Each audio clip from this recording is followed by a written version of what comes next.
is up, everyone? Welcome back to Ball Up Top, a weekly women's basketball podcast from us here at No Cap Space. Tyler and Shawnee holding it down here for you today. Shawnee, did anything happen today? Not that I know of. Not really, as we're recording this late Monday night. Yeah, just a real normal Monday in the WNBA. Monday. Just another one of those days besides, 3 expansion teams getting announced and Alyssa Smith getting traded for a first-round pick in 2027, the Juju Hidalgo draft, WNBA All-Star starters being announced. But besides all that. Yeah, player vote included in all of that. Yeah. We're going to get into all of it. Got some stuff to talk about. I guess. So welcome back to Ball Up Top, of course, presented by our friends from Home Field, NoCap15, use 15. Use code NoCap15 to get 15% off your first purchase. Folks, we've been preparing for this pod for a minute, bros. Yeah, we're a little brain dead over here. I'm not gonna lie. It's a little. My brain feels a little melted. I haven't ate, but I got you. But we're here with expansion. We're here. I don't got you. I don't got you. Got you. No, bro. You said clear out and bricked it. Oh no. Let's talk expansion. Look, if you are an NBA city waiting to get your team, stay in line. If you're not, get the hell out. You're not getting one. I'm so sorry to you. Nashville, you better go partner up with Memphis. Nashville, you better tell Stephen A. Smith to stop the hate speech against Memphis. Nashville, Austin, we believed in you. Who else? Kansas City. Oklahoma City didn't even put a shot up. I'm like, y'all, what the hell? But I got Philly. What were they gonna do? I don't know, bro. We got a good fan base here. We're coming off a high of the championship. I'll just hope, I don't know, man. It was a little bit of copium. Just trying to get a team where I don't have to drive 3 hours to, But Charlotte, if y'all can get that no Charlotte team. I don't know what because they got the YSL Hornets. Until they can get that situated, why would we put a W team? Yeah, no, I don't know what's going on there. But look, Cleveland, Detroit, Philly, from 28 to 2030, we'll get one team. Expansion drafts are just going to keep coming, and that is insane. And we'll certainly see how the CBA shakes out in terms of roster spots and everything. Because I got cooked on Twitter today. I wanted to add to that. So if you're watching, I agree with you, viewers. All I said was it's going to be hard to field a team of consistent depth where you're having the same players every year. That's all I was saying. And everyone was like, there's so much talent overseas. There's so much talent in college. I know the talent. It'll be here. Right. So all I was saying was, explain. All I was saying is it's going to be damn near impossible to keep the same depth and a consistent depth. I didn't read that way. So that's what I was saying. I read it. It's going to be hard to keep depth because there's going to be so much more talent coming over from Europe. The college ranks are deep as they've ever been. Nothing in terms of the talent. I'm purely talking about how is one team, if you win a championship in 2027, what is your team going to look like by 2030? It's going to be completely different. You're going to have your core players and everything, but it's going to be completely different. There's the level of consistency that we've seen in teams, where you're able to keep a relative core, like Andrew mentioned in 5 Out today, NoCapSpace.WBB.com for all of our print and podcast content. But we might never see a team like the Minnesota Lynx for the next decade in terms of the ability of the amount of depth that they have. It's just going to be so tough to keep it all together over the next 6 years or so in terms of long-term team building. Well, what? No, because they only lose 1-2 people. Yeah, but every year you're losing if you're only protecting 6. It also depends on the roster spots, if that gets extended, because that makes a big difference in that as well. I don't know. It feels like it's going, and then you just in addition to just regular free agency, yes, you are only losing that that kind of one main player, generally speaking, but you're adding in extra teams for free agency and and they're gonna have a clean cap sheet to offer more money for players that wouldn't be generally getting that, right? We've seen Courtney Williams is gone, so you know what I'm saying. That's what I'm getting at. Is it's not just the expansion drafts; it's the expansion teams as a whole in terms of how are you going to be able to keep teams together outside of, your starting lineup might be cool, outside of maybe your fourth option getting paid like a second option somewhere. But like, I don't know. I'm intrigued by what the future of that holds, but ultimately that's way down the line. And we got, I know Shauna, you've been talking about for years, sexy cities only. Does Cleveland, Detroit, coming and up? Philly, Oh, does Cleveland, Detroit, and Philly, does that work for you? I can rock with Detroit. Okay. Cleveland. Anyway, Philly is the one that I want to talk about because I can't wait. Let's talk about Philly. If y'all can't handle me as a troll, how are y'all gonna handle Philadelphia as a whole? And I'm curious how the league is going to handle Philadelphia as a whole, because we have like this no space for hate, and Philly fans booed Santa. Philly fans just like threw things. Right. No, or was that New York fans? That was New York fans throwing at the Halliburton jersey, so they're pretty terrible too. Yeah, but like no, Philly didn't make it that far in the playoffs to matter that much. That's true too. That is absolutely in basketball. Accurate. Football. Like, they're not but like they're not above throwing things at people. They've done it before, not. For sure. Yeah, like that's in their repertoire. Yeah. So absolutely. I'm kind of like, you have this like rowdy fan base that kind of plays by their own rules and has this reputation of being rough, particularly on their own stars. Because like Joel Embiid has had to come out and be like, "Hey, I play for you guys. Like, I don't deserve this." And they're like, "Shut up." Yeah, yes, you do. No conference finals. So, and it's like they have a slight point. No conference finals. WNBA team before Joel Embiid conference finals. So I'm curious how we're going to handle this, because the good news is we have like 5 years to prepare. So hopefully like y'all learn how to deal with Fever fans. And, because I think honestly this season has kind of leveled out in terms of like seeing some of the stuff we were seeing last year, right? Like the herd has kind of been thinned a bit. We're weeding it out. And maybe that's just a me thing that I've cleansed my timeline, so where I'm not even seeing the people that are retweeting people that are doing stuff like that. So I think like things are kind of mellowing out just a bit, and we're getting closer and closer to actually talking about hoops. But Philly's gonna kick in the door, and I don't know, man. That's gonna be interesting to me. Yeah. As someone who is fairly experienced with Philly fan bases, if you could look at my background, there's a couple Eagles things. My dad, born and raised about an hour outside of Philly. But here's the thing that intrigues me, amongst other things, with a Philly fan base coming into the WNBA. One thing I am genuinely interested by is like when you think about like the demographics of people that are like the hard ass Philly fans that are like overly negative. I genuinely wonder, and I'm drawing this from what we saw with the Valkyries, where like the crossover of the fan bases between like the Warriors and the Valkyries in terms of like season ticket holders and stuff isn't that strong. Like it's a different demographic in that way. I am genuinely curious about how much crossover, and it might be a ton, it might be not. Like I don't know. Like we won't know until we know. But like I genuinely am curious about what we end up seeing in terms of like the crossover of like that demographic of the super diehard Philly fans that are just say the most Go Birds, kid. Yeah, come on now. Go Birds. And like I love that. That was good. That I'll take that in the W. You know what I mean? So it's like the one with the guy calling the Packers chick out of her name. That's where I'm like, but he should have got beat up. So buddy with him was kind of soft. But yeah, so like I think the biggest thing for me is, I mean, just being blunt, W players have had like it's been interesting to see them develop as there's more eyes coming in terms of taking criticism.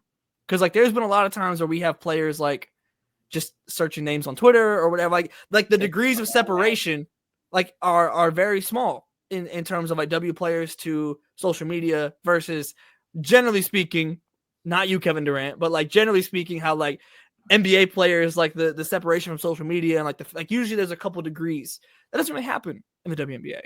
And so I think from that perspective, like because realistically, even if the fans in Philly aren't like the assholes, they still have a high expectation of their players. Like the bottom of the barrel in terms of like intensity Philly fan is still gonna criticize you. Like it's like just in my experience and what I've seen and from my family, especially my family, like just from what I've seen, like so I'm just genuinely intrigued. Like it's not a fan base. There's no direct comparison to that in any of the WNBA No. fan bases right now. And I genuinely don't Like, know I'm literally as what that's close as gonna it be like. gets, and all of y'all get mad at me. So it's kind of like, I'm sorry, if you can't handle me, you can't handle Philly fans. But I think that might be what we need, because I've been asking for years for like there to be a buffer between the players and the fans, and that buffer being like that added celebrity status to where you're too rich and famous to be answering everything in your mentions all the time. Like I've wanted the best for y'all. Like, you don't have time to search your mentions because you are too rich. You have too many hoes. You've got too much going on outside of the game to like be with us peons and blocking me over stuff I said about a game. Like, that got irritating really fast. So it's like, if we can get that to where in 2030 they know Philly fans are coming, so everybody logs off. Everyone like, bro, please lose the passwords. I tell you, the other thing, I think honestly even more so than the fans is the Philly media. Because Oh yeah, Philly media, like, and because I mean, again, brutal. like, there has been so many times where like W media doesn't ask a question, or a question just gets like sidestepped, or it's an odd level of pushback. I mean, like, don't get me wrong, there's been times where the media of the W has been awful and deserves that. So like, don't like, I'm not talking about those situations, but like, I It's just treated with kid gloves. it's 100%. And so like the dynamic of what that is going to end up being like, and especially because like as a local team comes in, you just see, I think we're just seeing an increase in journalists that cover more than one sport.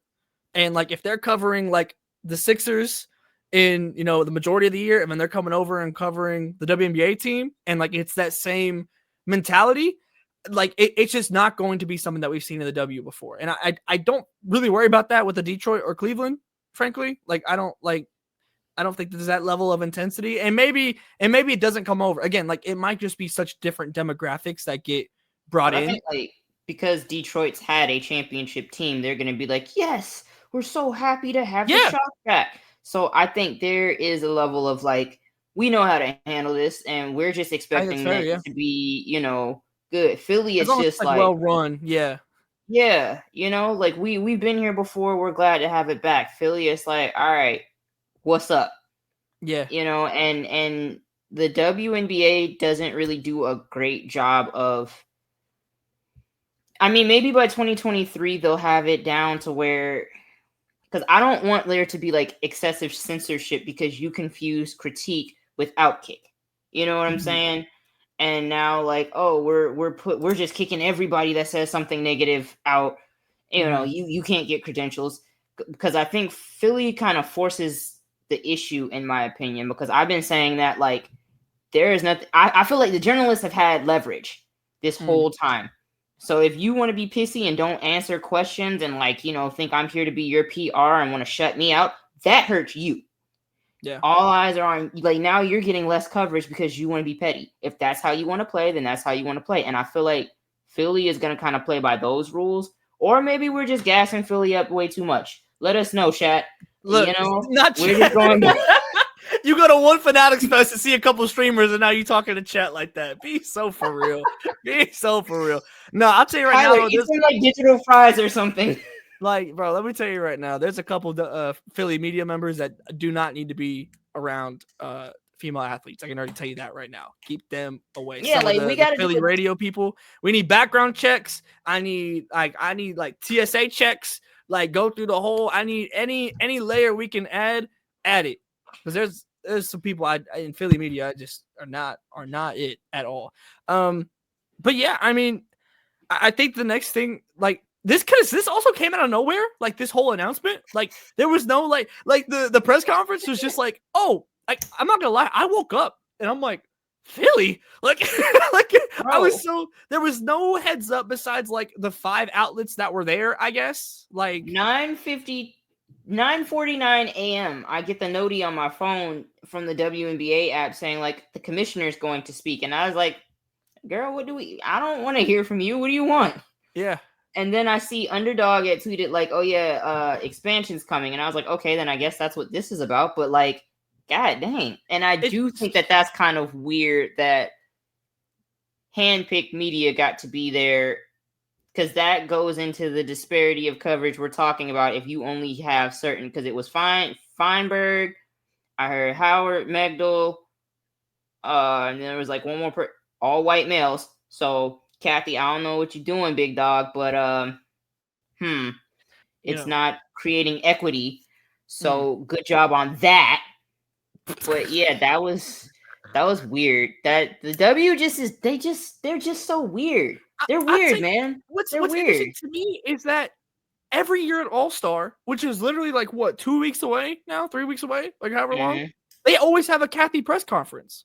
Like I don't know, like why, like, and I don't know, like my best guess, like, and like this is a complete guess, but is that they really wanted to get this in the news cycle along with the All Star stuff, where we're gonna have the draft and everything, with obviously Caitlyn on the board and people tapping in for Caitlyn. Maybe it's just talk about that and like have it wrapped in with the All Star like selection stuff, like so, and you're hearing it on ESPN and all that.